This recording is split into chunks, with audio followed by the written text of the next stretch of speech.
I guess I'm going to go manual cameraman style here. This is just going to be a random thoughts video. I'll discuss this picture, this drawing, a little bit. This is like the fourth video I did on this drawing that I didn't post, so if this one doesn't come out, I guess the fifth one will be the one that does. Something always seems to go wrong. That tells me like I'm not doing what I should be doing. You know, through experience, but I gotta do what I gotta do when I gotta do it. So that's why I do this.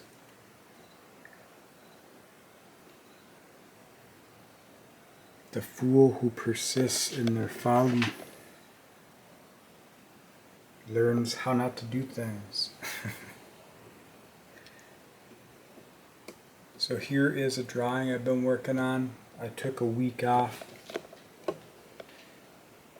but I got back to it a couple days ago. Trying to make something simple, you know, with some curved lines and of course a circle or two or three. Some of them are just hidden. Well, this video I want to just talk about a couple things. Let me see if I can tweak this so I don't lose the sound here.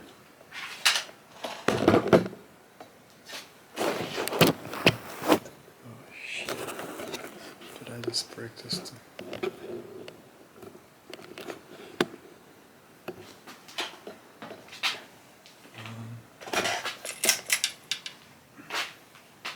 Blinding. Alright, so I wanted to talk a little bit here for a moment.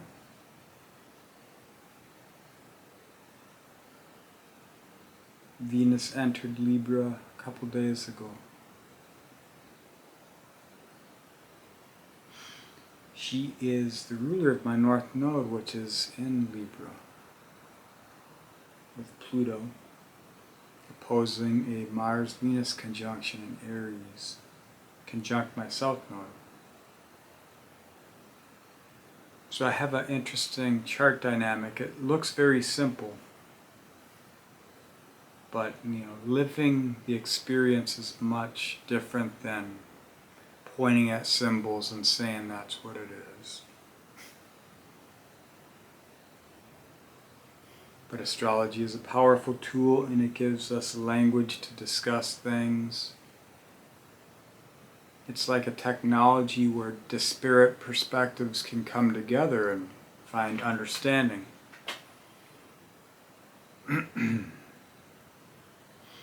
So using astrology, I'm going to explain a few things from what I've gathered in my feelings through my experiences in life.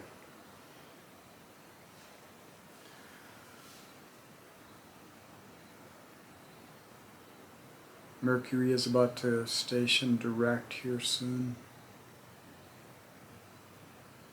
First few days moves very slowly, maybe a few minutes a day. And then it picks up speed, and as Mercury ingresses back into Libra over that Libra point, there's going to be a lot of cardinal energy flowing through us. Like a lot of what was paralysis by analysis, what was shadow projection, what was ego reactivity. A lot of those things are going to come recoiling back into our conscious awareness, and it will be as if we were in a dream.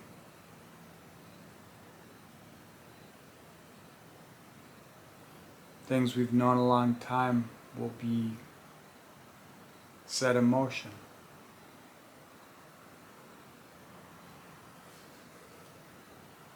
And you'll realize your conception of what that was created when you first anticipated it, which is, for me, maybe 12 years, a little more. And it hasn't become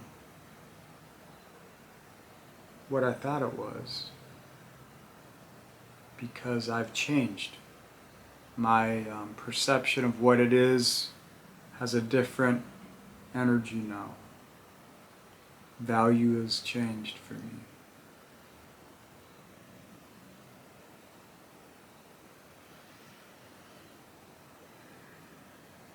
When you're learning things in life, a lot of times you don't feel like you can speak on it because you haven't mastered it, you haven't understood it for yourself completely. And that's kind of philosophy we take into a lot of things in life. We have goals, dreams, desires, things we're working towards, but we don't feel we're ready or that we're deserving because we're in the process. We're too busy seeing it out there in the mind's eye, in the vision, revering it, analyzing it.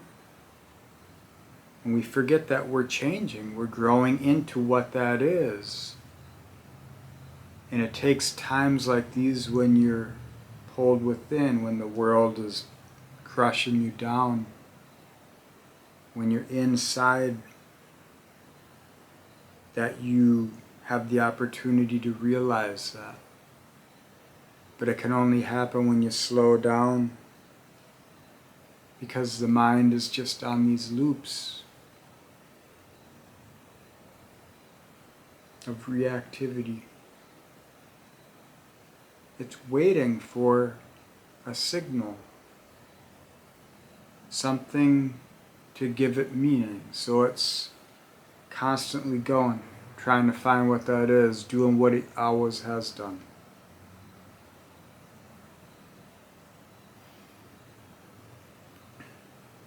When you pull it into the moment, into the here and now, you get into breathing, feeling. You're settled, you're grounded. You feel every sensation on your body. Your body is an instrument, the mind is the body. And when the mind and body are in balance, you channel the right spirit. You get settled into who you are right here, right now.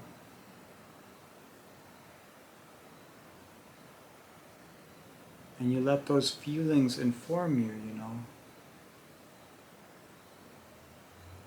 One of the primary reasons the mind keeps spinning like this is because we've got deep pains in there. You know, emotions are like harsh notes in a beautiful melody. Imagine you're a baby, you know, when you're young, all the sensory input is amped up because you aren't used to it. You're becoming desensitized to yourself and sensitized to the world external. So these harsh tones that have been imprinted into you through experiences, when you hear the melody, you anticipate the crash, whatever that is. And the mind, well, those that feel, they cry, those that think, they laugh. When you get pushed into the mind because of something you felt, then you laugh. Because if you're crying all the time, you don't go anywhere.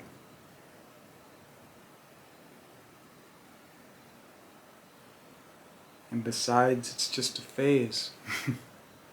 It's a part of a process, not a static.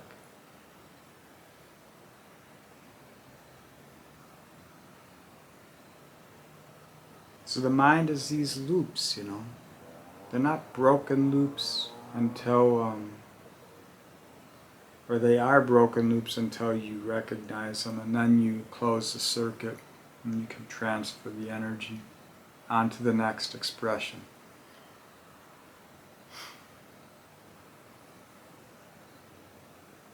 And so in these times when you're settling into yourself, you're feeling what it is that's pulling on you.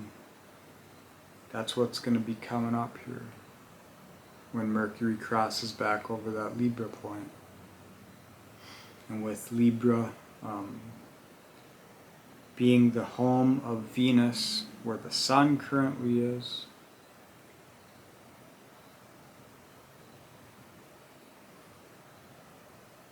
in a trine connection with Gemini, and with Saturn and Aquarius, who's exalted in Libra and strong in Aquarius.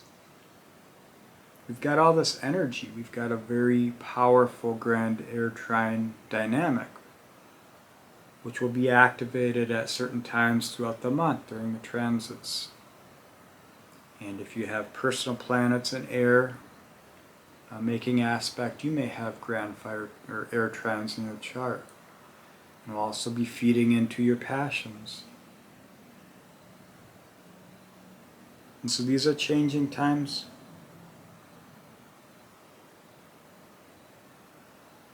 You can let the world happen, or you can happen to the world.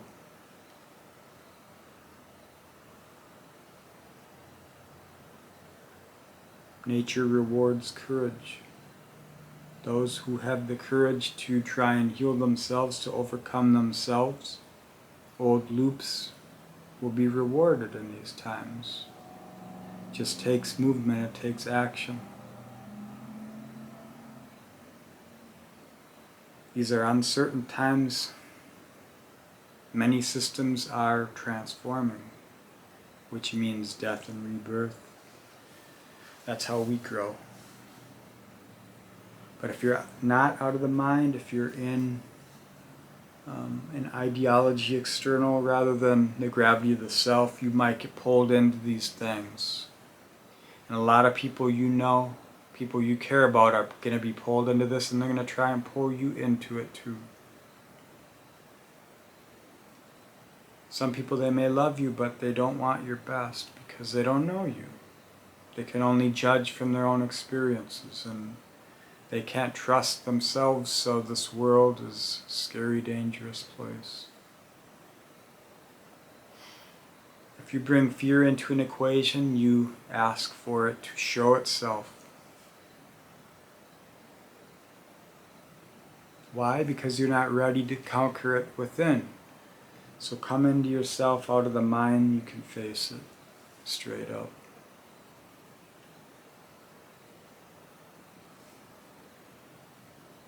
You know, it's these questions in life that come to you that have gravity, these things that are actual big decisions, life choices. These are the times that you're alive. This is why you're here. Life is many things, you know. It can be fun, it can be play. But when it's work, it's choice, it's decision. It's Libra, it's the balance, justice.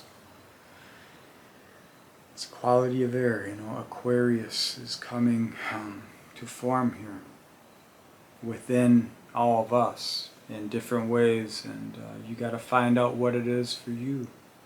So if you're going through a Uranian opposition in these times, then you know what you got to do.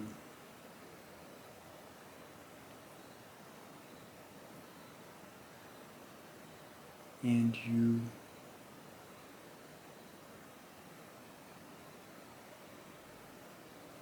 don't ask for permission, and you don't beg for forgiveness.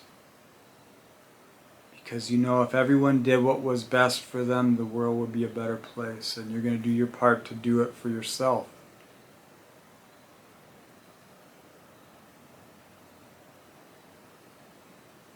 And that may look different from year to year. You start with one idea, one step, and you fall into whatever pulls you down the path.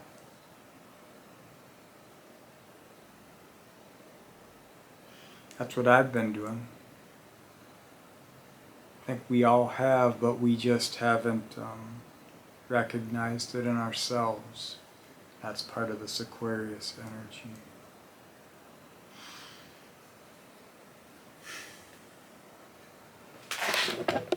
Alright, let's look at this real quick.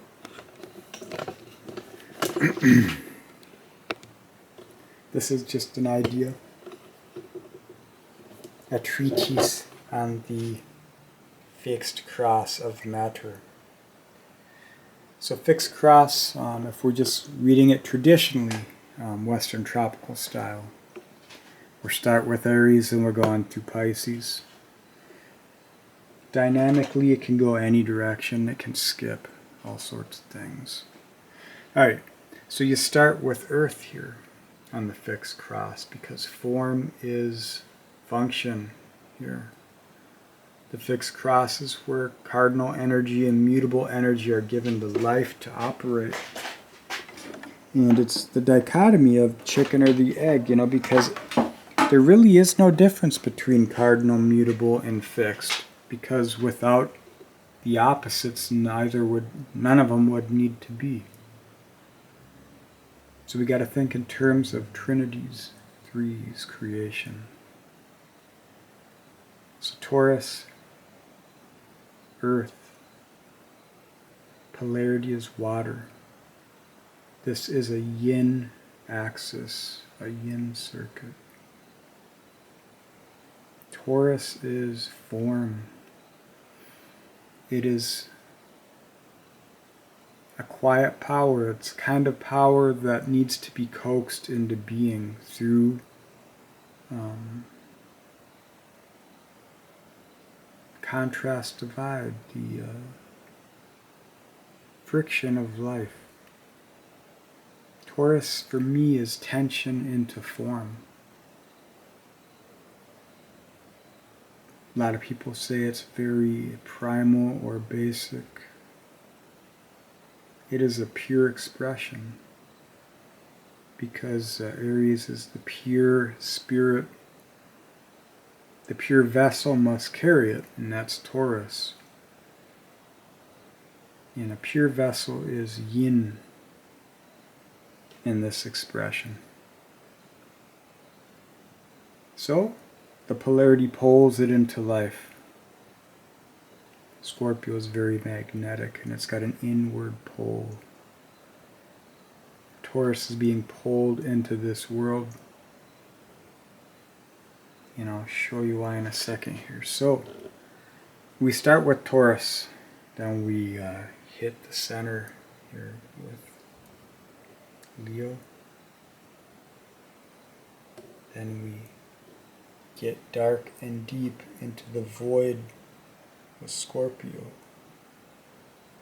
And then we rise up through Aquarius. Prometheus. So for me, I'm a Scorpio ascendant. So I'm reading this from my perspective. My experiences in life have been different than yours, but in our differences, that's where we can find common ground. And the dynamics are the best way to express that, I feel. So in Scorpio, that is diving deep into the void. It is the transmutation of the self in a process of trying to understand something, trying to dig deep into something, trying to digest it. You dig so deep, you dive so deep down, you don't find anything except this emptiness. And then dejected, you just release and you float back up. And then as you float, you start to see some light and you start to swim. And as you swim, you get caught up into the fire. You start to realize that you had it all along, It was that spark within you. And as you rose to the surface, you were able to see it. It caught part of the rays of the sun Leo here. Now Leo is the sacred fire at the center of all things, entranced in the process. It is the cultivation of the purest elements on the forge of existence. That spiritual fire that's in all of us. It's what we dove deep for and didn't realize we had until we were honored or forced to bring it into the light of day.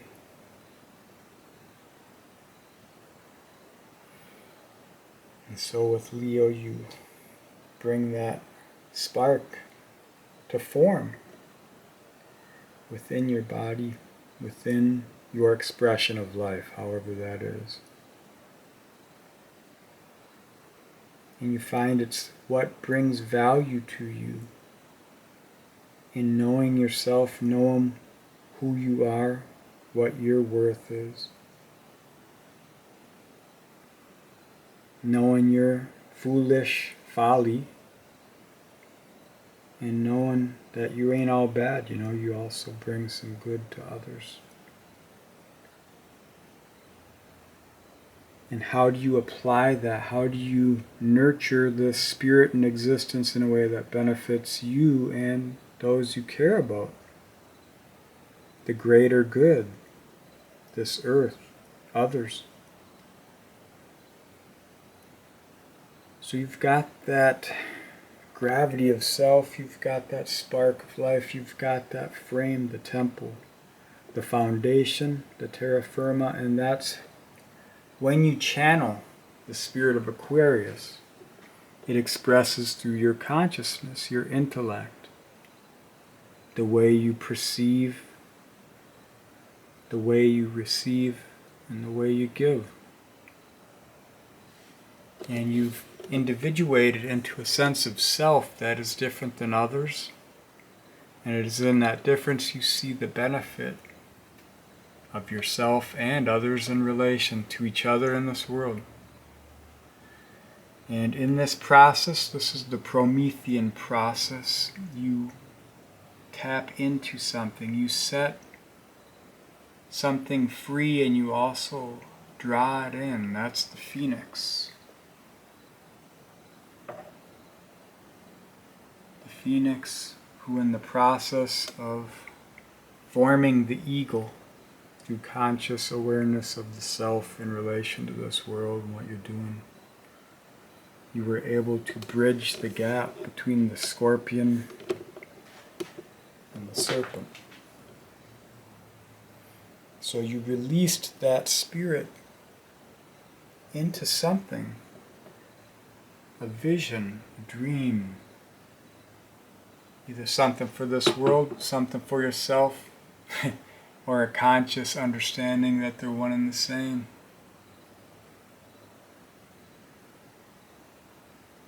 And the way that information, the way this comes to us is through the moon. And that's a moon behind Aquarius here. That's Uranus, Prometheus. And the moon is our emotions, our intuition. It is how we bridge the gap from the intellect to the heart. So in bringing spirit to form on the fixed cross, you're bringing yourself into the gravity of being. And for everyone it's different. And that's the way it should be, because that's life, that's nature, that's the symphony, the orchestra. So it's time, that you acknowledge who you are, your value. You take a stand for yourself and you do what's right for you.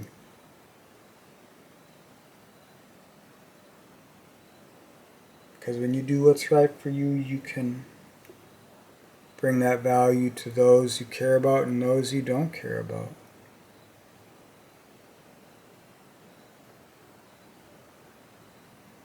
You can show them through your process what life can be if you choose to accept it. Alright, that's all I had to say. Thanks for watching. Take care.